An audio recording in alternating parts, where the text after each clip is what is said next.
வணக்கம். ஜிகேஎஸ்வி ரவிச்சந்திரன். இன்னைக்கு யூரோப்பு வேலைவாய்ப்பை பற்றிய ஒரு பொதுவான தகவல்கள் பார்க்க போகிறோம். முதல், விசிட் டு ஒர்க் பர்மிட் அப்படிங்கிறது தவறானது. விசிட் விசாவில் போயிட்டு ஒர்க் பர்மிட்டு மாறிக்க முடியாது. ரெண்டாவது, யூரோப்பு ஒர்க் பர்மிட்டு 3 மாதத்தில் கிடைக்கும் அப்படிங்கிறதும் தவறு. 1 வருஷம் கூட ஆகும். எம்பசி அப்பாயின்மெண்ட் கிடைக்கிறது ரொம்ப கஷ்டம். அதே நேரத்தில் இந்த கேரண்டி விசா சூட் அப்படிங்கிறது தவறு. 1 வருஷம் வெயிட் பண்ணியும் உங்களுக்கு விசா கிடைக்கும் அப்படிங்கிறதுக்கு எந்த விதமான உத்தரவாதமும் கிடையாது. செர்பியா, குரோஷியா போன்ற நாடுகள் மட்டும்தான் எளிமைப்படுத்தப்பட்ட விசா முறைகள் இருக்குது.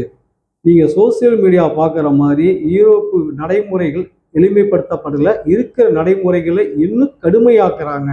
வெளிநாட்டு தொழிலாளர் விசா வழங்கும் சட்டத்திட்டங்கள் இன்னும் கடுமையாக்குறாங்களே தவிர எளிமைப்படுத்தலை, சிம்பிள் பண்ணல. அதே முறை அங்கே தெளிவான சட்ட திட்டங்களோ கைட்லைன்ஸ்களோ இல்லை. காரணம் இல்லாமல் நிறைய விசாக்களும் ரிஜெக்ட் ஆகும். 3வது விஷயம், உங்களுக்கு சொல்லக்கூடிய சம்பளம் உண்மையான சம்பளம் கிடையாது. வரி பிடித்தம் போக, உங்கள் செலவு போக வீட்டுக்கு 45,000 55,000 சம்பளம் மட்டும்தான் வீட்டுக்கு அனுப்ப முடியும். 5வது விஷயம், உங்களுக்கு வருஷத்துக்கு 21 நாள் லீவு, பெய்டு லீவும் ஃப்ளைட்டு டிக்கெட்டும் அப்படின்னு சொல்லுவாங்க. ஆனால் 2 வருஷத்துக்கு ஒரு தவால் 42 டேஸ் பெய்டு லீவு தருவாங்க. ஆனால் ஃப்ளைட்டு டிக்கெட்டு தரமாட்டாங்க. ஃப்ளைட்டு டிக்கெட்டு உங்கள் சொந்த செலவு. அதே போல் யூரோப்பில் ஒரு கம்பெனியிலேருந்து இன்னொரு கம்பெனிக்கு ஈஸியாக மாறிக்கலாம் அப்படின்னு சொல்லுவாங்க.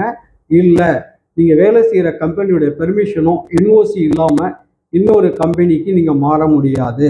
அடுத்த வீடியோவில் இந்தியாவில் இருக்க ரீப்ளேஸ்மெண்ட் சேலரி சிஸ்டம் அப்படிங்கிறத பார்க்க போகிறோம். நன்றி.